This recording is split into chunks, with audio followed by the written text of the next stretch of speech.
A partir da a partir daqui, gente, nós vamos conhecer alguns casos particulares, tá bom? No caso da dos vetores terem a mesma direção e o mesmo sentido.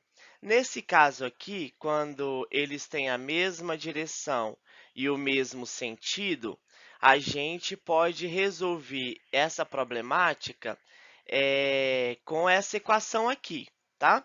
Então, digamos que um barquinho esteja indo na correnteza, no rio, né, no mesmo sentido da correnteza e na mesma direção da correnteza. O A representa a velocidade do barco e o B representa a velocidade da correnteza. Então, esses dois vetores, eles tá em módulo, tá, gente? Então, isso aqui é superficial, é só para a gente aprender. Então, o A é a velocidade do barco nesse rio e o B é a velocidade da correnteza. Eu quero somar esses dois. Como eu represento essa soma? Eu uno, né, gente? Eu pego aqui a setinha junto com essa outra setinha, a setinha do A, junto com a setinha do B, que é o vetor A junto com o vetor B, e eu represento ele assim, ó. É a soma. Se eu pedir a representação do vetor, é só vocês desenhar no mesmo tamanho eles, ó, juntando eles em um vetor só. Aí você vai ter a soma dos dois. Se eu pedir a equação para você somar os números, os valores, aí você vai ter que fazer essa equação aqui, ó, S é o número que eu dei para soma, mas você pode usar x também, tá? Então, x ou S vai ser igual ao vetor A mais o vetor B, é essa forma.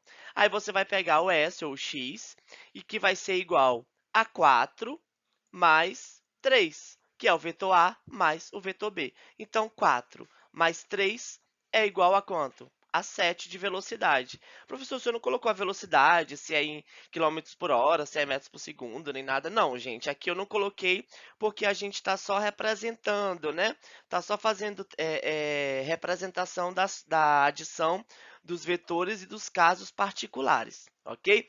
Isso aqui você só pode fazer se ele tiver a mesma direção e o mesmo sentido. Se não for assim, se um tiver para cima e o outro tiver para o lado, por exemplo, é outra forma de fazer a soma, tá? Aqui, a gente também tem outro caso particular, que é quando ele tem a mesma direção e sentidos opostos. Quando isso acontece, professor? Isso acontece, por exemplo, quando o barquinho ele está indo contra a correnteza, tá? Então, aqui o vetor A está representando a velocidade do barco, tá? Que é 4, ou seja, é a mesma velocidade do exemplo anterior, e o B é a velocidade da correnteza, só que nesse caso o barquinho está vindo contra a correnteza. Como eu represento isso se eu pedir para vocês representarem num gráfico? Aí vocês vão desenhar a setinha desse jeito aqui, ó. Ao contrário, é só unir o A com o B e colocar a setinha do B na direção contrária. Professor, o senhor não colocou aqui no meio, ó. Eu percebi que não é só colar as setinhas aqui. Não é só colar as setinhas, não é igual no caso anterior. Nesse caso aqui, você vai obedecer o sentido da setinha menor, do vetor menor.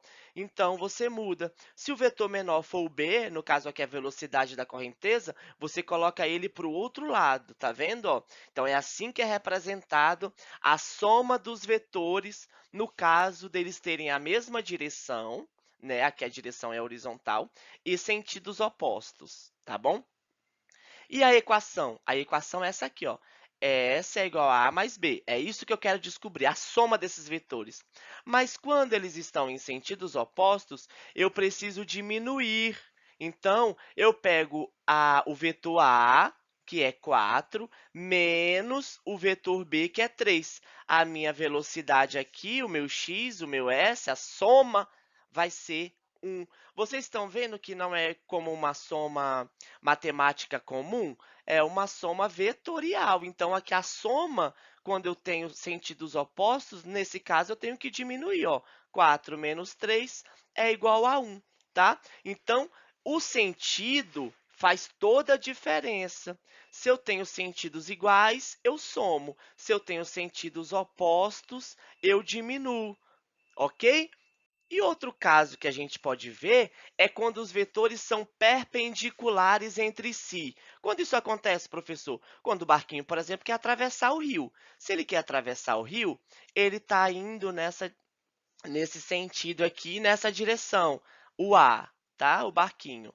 A correnteza está no B, então o barquinho está indo para cima, aqui no rio, e a correnteza está indo aqui para a direita. O barco e a correnteza são perpendiculares entre si, tá bom?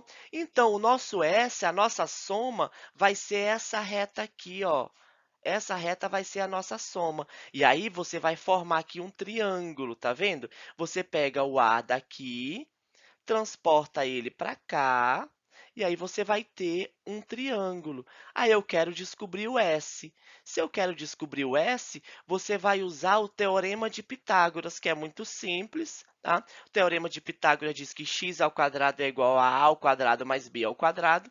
Nesse caso aqui do nosso exemplo, é s ao quadrado mais a ao quadrado mais b ao quadrado. Nesse caso aqui, a gente resolvendo o teorema de Pitágoras, a gente tem 4 ao quadrado mais 3 ao quadrado, que dá 16 mais 9.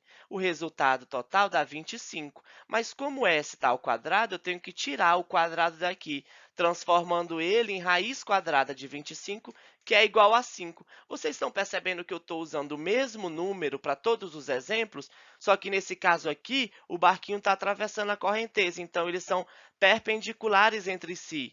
No caso deles serem perpendiculares entre si, você vai ter que usar o teorema de Pitágoras e resolver dessa forma aqui a soma dos vetores. Então, se eu peço a soma do vetor e eu dou um exemplo desse aqui, quando os vetores são perpendiculares entre si e o resultado forma aqui um triângulo, aí você usa o teorema de Pitágoras. Existem outros exemplos que a gente resolve, por exemplo, com a lei dos cossenos, e isso a gente vai ver mais na frente, porque é um pouco mais avançado. Mas até aqui eu gostaria que vocês entendessem essa parte, tá? Então a gente viu esses exemplos, resolvam aí as questões para a gente tirar as dúvidas, tá? Anotem as dúvidas que vocês tiverem durante essa aula para a gente poder tirar lá na live. E para casa, eu só quero que vocês assistam o capítulo 6 do SAS TV, que lá você vai ter outro professor falando do mesmo assunto.